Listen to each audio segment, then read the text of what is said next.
పొగ తాగుట, మద్యం సేవించుట, మాస్కు ధరించకపోవుట ప్రాణానికి హానికరం.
కర్ణాటకలో 1,00,000 దాటిన కరోనా కేసులు.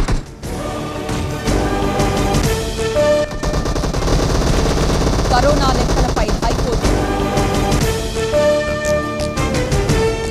దేశవ్యాప్తంగా లాక్డౌన్ మరోసారి పొడిగించింది కేంద్రం. మే 31 వరకు లాక్డౌన్ పొడిగిస్తున్నట్లు కేంద్రం ప్రకటన విడుదల చేసింది. మరో 14 రోజుల లాక్డౌన్ అమల్లో. ఓ పక్క చూస్తే కరోనా రోజు రోజుకి వ్యాపించేస్తుంది. ఈ సిచ్యువేషన్ లో పార్టీ అవసరమా? ఎవరికి తెలియకుండా చేసుకునే పార్టీ కదా, దీనికి భయం ఏంటి? మ్యాటర్ అది కాదు. కరోనా ఏమో డైలీ బీభత్సంగా పెరిగిపోతా ఉంది.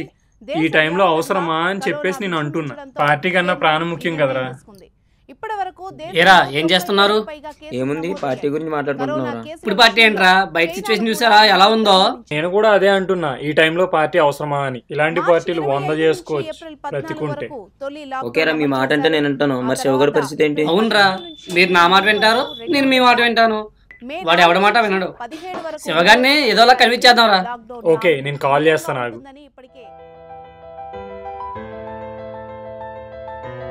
నోవల్ కరోనా వైరస్ వ్యాప్తిని అరికట్ట. అరే వాడే కాల్ చేశాడు రా. హలో, ఎక్కడ్రా? అరే నేనే ఇప్పుడు కాల్ చేద్దాం అనుకుంటున్నా, నువ్వే చేసావు. సరే గానీ రెడీ అయ్యారా లేదా? ఒరే ఫోన్ ఎవరా? నువ్వు మాట్లాడలేవు కానీ నేను మాట్లాడతాను. ఒరే శివ, నేనురా నాగ్గాన్ని.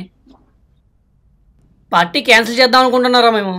ఈ టైంలో ఇలా చెప్పకండి, నేను అందరికీ చెప్పేశాను పార్టీ క్యాన్సిల్ అవుతావు.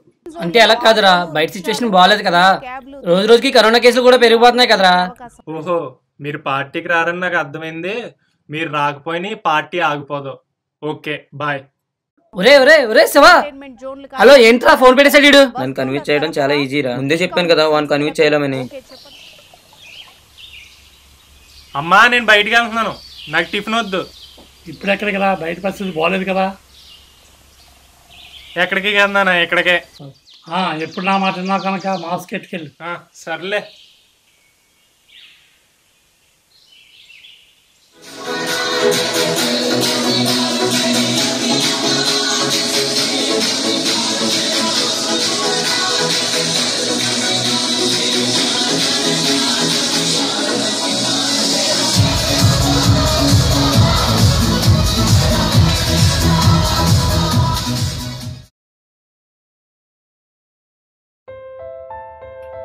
వాళ్ళకి బ్యాడ్ న్యూస్ ఎలా చెప్పాలి?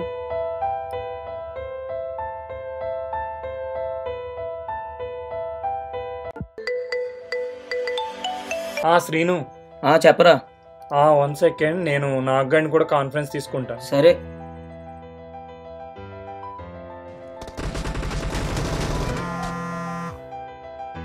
హలో. చెప్పరా. ఇద్దరికి ఒక బ్యాడ్ న్యూస్ రా. ఏంటి? యాక్చువల్లీ శివగాడికి కరోనా వైరస్ వచ్చింది. అవునా? ఏ హాస్పిటల్ రా, వెళ్దామా? లేదురా, కరోనా వచ్చిన పేషెంట్ ని ఐసోలేషన్ వార్డులో ఉంచుతారా. వాడు మన ఫ్రెండ్ అయినా సరే దగ్గరికి వెళ్ళినవర్రా. ఓ సరేరా, అయితే ఉంటారా?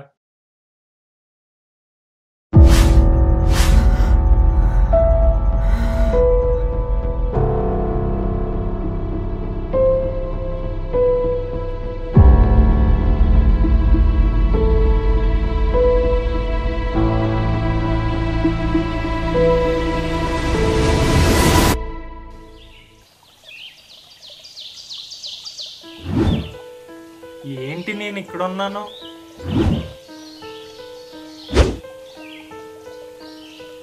ఎవరు నువ్వు? నన్ను చూసి నవ్వుతున్నావు. అసలు నేను ఇక్కడ ఉన్నానేంటి? నేను నీ ఫ్రెండ్ని. నువ్వు నా ఫ్రెండ్వా? అసలు నిన్ను ఎప్పుడు నేను చూడలే. నీ పేరు కూడా నాకు తెలీదు. అసలు నీ పేరేంటి? ఈ ప్రపంచం పెట్టిన పేరు చెప్పమంటావా, నేను పెట్టుకున్న పేరు చెప్పమంటావా? నాకు కరోనా మాత్రమే, పిచ్చి లేదు. నీకు పిచ్చి ఉంటే నా దగ్గర చూపించు. నీ పేరేంటో చెప్పు. ప్రపంచం పెట్టిన పేరు కోవిడ్-19 కరోనా మహమ్మారి. నేను పెట్టుకున్న పేరు హ్యాపీ. నువ్వు కరోనా, నేను నమ్మాలి. మరి గుండ్రంగా ముళ్ళుగా ఉంటుంది కదా, దాన్ని ఏమనాలి మరి? కళ్ళు మూసుకో. ఎందుకు? కళ్ళు మూసుకో, చెప్తాను.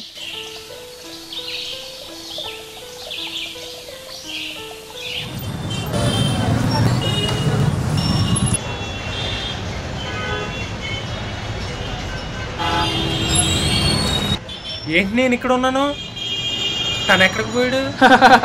మిత్రమా, నేను నీ పక్కనే ఉన్నాను. ఎక్కడా? నా పక్కన? నీ పక్కనే. ఎక్కడా కనబడట్లేదు. నువ్వే కదా అడిగావు గుండ్రంగా ముళ్ళులాగా కరోనా రూపంలో కనబడమని. నేను ఆ రూపంలోనే నీ చుట్టూ ఉన్న జనాల్లో తిరుగుతున్నా.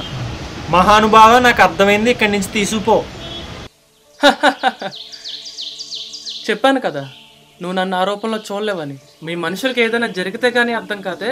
బాబు చాలు నీ ఎటకారం. నువ్వేంటి మమ్మల్ని తగులుకున్నావు? నేను మిమ్మల్ని తగులుకోవడం ఏంటి? మీరే నన్ను తగులుకున్నారు. బాగా గుర్తు చేసుకో. మీ నాన్న, అమ్మ, చుట్టాలు, ఫ్రెండ్స్ అందరూ బయటికి వెళ్ళొద్దని చెప్పినా సరే నువ్వు వెళ్ళావు. వాళ్ళందరూ చెప్పింది ఎవరి కోసం? నీ మంచి గురించే కదా. నువ్వు మంచి గురించి మాట్లాడుతుంటే చాలా కామెడీగా ఉంది. ప్రపంచాన్ని అల్లకల్లోలం చేసావు. నువ్వు మంచి గురించి మాట్లాడుతున్నావా? నేను ప్రపంచాన్ని అల్లకల్లోలం చేశానా? మరి మీరెలా చూసుకుంటున్నారు? ఒక అమ్మలా చూసుకుంటున్నారా? పచ్చగా ఉండాల్సిన భూగోళాన్ని అగ్నిగోళంగా మారుస్తుంది మీరు కదా. రోజు రోజుకి అనేక రకాల పొల్యూషన్స్తో నింపుతుంది మీరే. ఆకాశంలో విమానాలు తప్ప పక్షులు లేకుండా చేసింది కూడా మీరే. ఇప్పుడు భూమిని చల్లబరుస్తుంది నేను. ఇప్పుడు ఈ ప్రపంచం ఆనందంగా ఉంది అంటే అది నా వల్ల. ఆకాశంలో పక్షులు తప్ప విమానాలు లేకుండా చేసింది నేను. అందుకు నా దృష్టిలో ఈ భూమికి బెస్ట్ ఫ్రెండ్ నేనే. అయినా నువ్వు దేశానికి సంబంధం లేకుండా చేసావు. మనిషికి దూరాన్ని పెంచేసావు. నువ్వు చెప్తున్నావేంటి నాకు? రోజు లేచిన దగ్గర నుంచి ఆ దేశం వాళ్ళు ఈ దేశం మీద, ఈ దేశం వాళ్ళు ఆ దేశం మీద ఏదో ఒక గొడవ పెట్టుకుందాం చూస్తుంటారు కదా. అలాంటిది ఈరోజు చేయి కలుపుతాం, కరోనాని అంతం చేద్దాం అనే ఒక నినాదంతో అందరినీ ఏకం చేసింది నేనే కదా. మనిషికి దూరం పెంచేసానంటున్నావు కదా. రోజు లేచిన దగ్గర నుంచి డబ్బు మీద వ్యామోహంతో వాళ్ళ ఫ్యామిలీస్తో గడిపిన రోజులు మర్చిపోయారు. నా వల్ల ఈరోజు ఆ ఫ్యామిలీస్తో సంతోషంగా గడుపుతున్నారు. వీటన్నిటికీ కారణం నేనే కదా. ఎవరో చేసిన తప్పుకు మేమెందుకు శిక్ష అనుభవించాలి? నువ్వు స్మార్ట్ ఫోన్ వాడతావా? నువ్వు మాట్లాడుతుంటే చాలా కామెడీగా ఉంది. ఇప్పుడు పుట్టిన ప్రతి పిల్లవాడు కూడా స్మార్ట్ ఫోన్ వాడుతున్నాడు. నీ స్మార్ట్ ఫోన్తో సహా అందులోనున్న ప్రతిదీ అనుభవించే నువ్వు ఆనందం కూడా ఎవడో చేసిందే. అందుకే ఎవరో చేసిన తప్పుకి నువ్వు ఇప్పుడు అనుభవిస్తున్నావు. నీ వల్ల చాలా మంది చనిపోతున్నారు కదా, దానికేమంటావు? నా వల్ల ప్రపంచవ్యాప్తంగా రోజుకి సుమారుగా 5,000 మంది చనిపోతుంటే సూసైడ్లు, యాక్సిడెంట్లు, వివిధ రకాల వ్యాధుల వలన కలిగే మరణాలు ఎంతమందో తెలుసా? సుమారుగా 150,000 మంది చనిపోతున్నారు. నా వల్ల కలిగే ఆ కొద్ది మరణాలు కూడా మీలాంటి మూర్ఖత్వం వల్లే. ఒకసారి కళ్ళు మూసుకో చెప్తాను. మళ్ళీ ఎందుకు? ఒకసారి మూసుకోవే చెప్తాను. ఇక్కడికి తీసుకొచ్చేవేంటి? చెప్పాను కదా నా పేరు హ్యాపీ అని. నేను ఒక ఫ్రీ బర్డ్ లాంటి వాడిని. నేను ఎక్కడికైనా వెళ్ళిపోగలను, ఎవరికైనా వ్యాపించగలను. నువ్వు నాతో మాట్లాడుతూ కూడా నీ వృత్తిని మర్చిపోలేదే. నేను చైనాలో పుట్టి 200 దేశాలకు వ్యాపించాను. నా వృత్తిని నేనెలా మర్చిపోతాను? మీరు భారతదేశంలో పుట్టి పెరిగి మీ సంస్కృతిని మర్చిపోయారు. నమస్కారం అనే సంస్కారాన్ని మర్చిపోయి హగ్గులు కిస్సుల దాకా వచ్చారు. ఈరోజు నా వల్లే కదా నమస్కారం అనే సంస్కృతి ప్రపంచవ్యాప్తంగా పేరు పొందింది. అది కూడా కేవలం నా వల్లే. నీ వల్ల వాళ్ళ స్కూలీలు ఎంత కష్టపడ్డారో తెలుసా? ఈ కెమెరాలన్నీ నా వైపు తిరగడం వల్ల కడుపు కాల్చుకుంటున్న అభాగ్యుల కష్టాలు నీ కంటికి కనిపించాయి. ఇవే కష్టాలు ఇంతకుముందు లేవనుకుంటున్నావా? ఈ కెమెరా చూపు లేకపోతే ఈ కష్టాలు ఎప్పటికీ బయటపడవు. ఈ కష్టాలు కంటపడటం వల్లే ఎంతో మందిలో మానవత్వం బయటపడింది. చాలా మందికి సహాయం కూడా చేశారు. ఇది కూడా నా వల్లే కదా. నీ వల్ల చాలా మంది అమాయకులు చనిపోతున్నారు కదా. పుట్టే పిల్ల ఆడపిల్ల అని తెలిస్తే చాలు అమ్మతనాన్ని మర్చిపోయి కడుపులోనే చంపేస్తున్నారు. కరోనా సోకిందని కొంతమంది తల్లిదండ్రులను వదిలేస్తుంటే ఎక్కడ కరోనా వస్తుందా అని భయంతో ముందే వదిలేస్తున్నారు. కరోనా విషయం పక్కన పెడితే వదిలేయడం మాత్రం కామనే కదా. వాళ్ళతో పోలిస్తే వాళ్ళంత మూర్ఖుని కాదు నేను. ప్రతిదానికి నన్ను వేలు పెట్టి చూపిస్తున్నారు కదా. మీరేం చేస్తున్నారు? దేవుడు మీకు అందమైన ప్రపంచాన్ని ఇచ్చాడు, దాన్ని అగ్నిగోళంగా మారుస్తున్నారు. తినే తిండి దగ్గర నుండి తాగే నీరు, పీల్చే గాలి అన్నీ కలుషితం చేస్తున్నారు. అన్నీ కలుషితం చేయటం వల్ల నాలాంటి కొత్త వైరస్లు పుట్టుకొస్తున్నాయి. మీరు ఆలోచించే విధానంలో మార్పు రావాలి. నేను నా కుటుంబం కాదు, నేను నా దేశం అని అందరూ ఎప్పుడైతే అనుకుంటారో అప్పుడు దేశం బాగుంటుంది, ప్రపంచం కూడా బాగుంటుంది. నువ్వు ఇంతకీ ఎవరో క్లియర్గా చెప్పలేదు. దేవుడువా? ఒకసారి కళ్ళు మూసుకో చెప్తాను.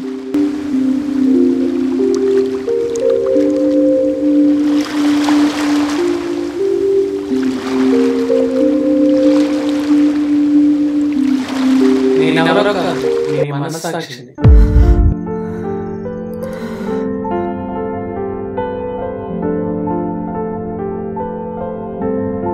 సిస్టర్ 5